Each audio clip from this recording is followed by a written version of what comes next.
Section 3. You will hear a conversation between an English teacher called Paul and a former student of his called Kira. First, you have some time to look at questions 21 to 25.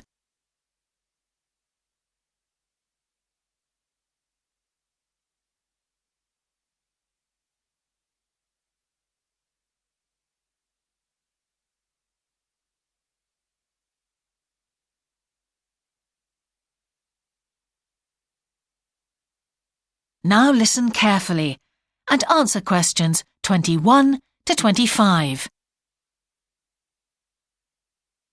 Hello, Kira. How are you? Fine, thanks, Paul. How are you? Well, thanks. It's good to see you. It must be 12 months since you did our course. That's right. It's nice to come back and say hello. What course did you enroll in? Actually, I went straight into third-year pharmacy.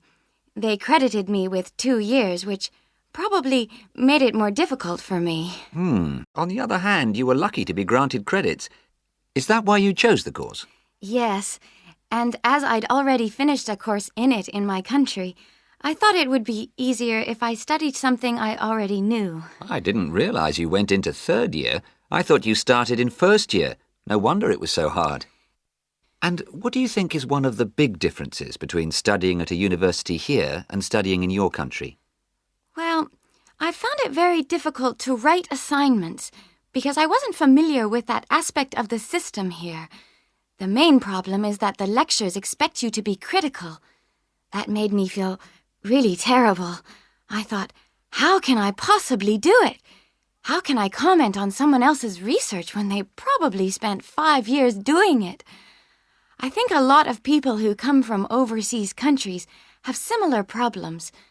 But after a while, it became easier for me.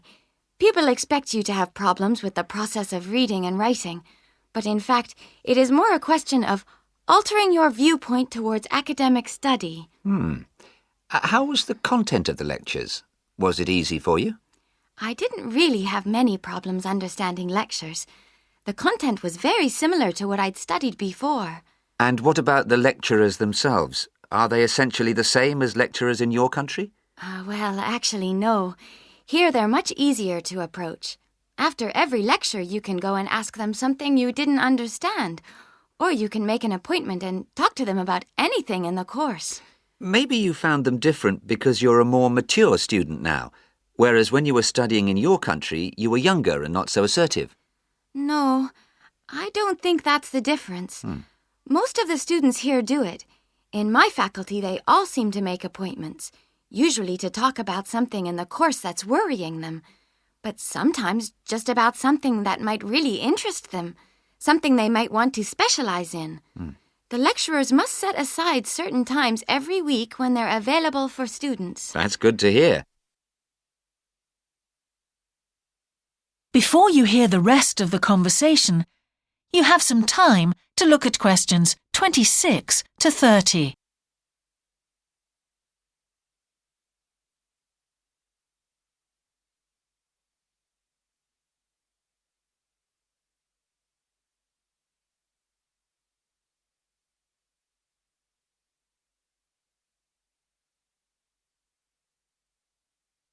Now listen and answer questions 26 to 30.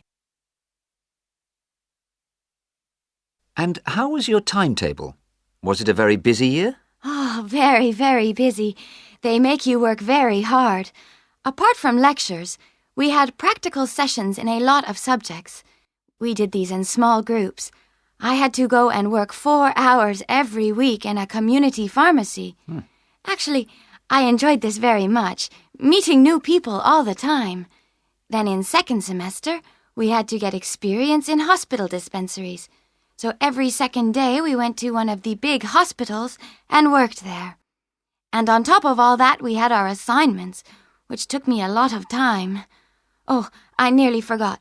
Between first and second semesters, we had to work full-time for 2 weeks in a hospital. That does sound a very heavy year. So, are you pleased now that you did it? Do you feel some sense of achievement?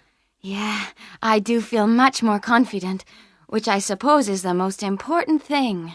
And have you got any recommendations for people who are studying from overseas? Well, I suppose they need very good English. It would be much better if they spent more time learning English before they enter the university, because you can be in big trouble if you don't understand what people are saying and you haven't got time to translate.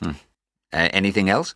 Well, as I said before, the biggest problem for me was lack of familiarity with the education system here.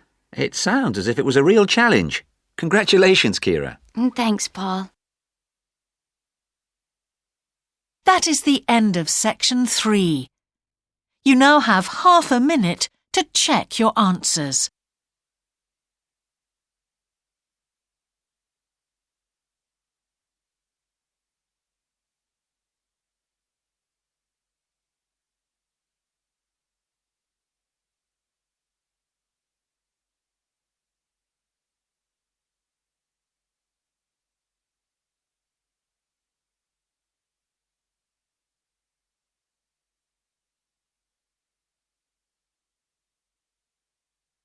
Now turn to section 4.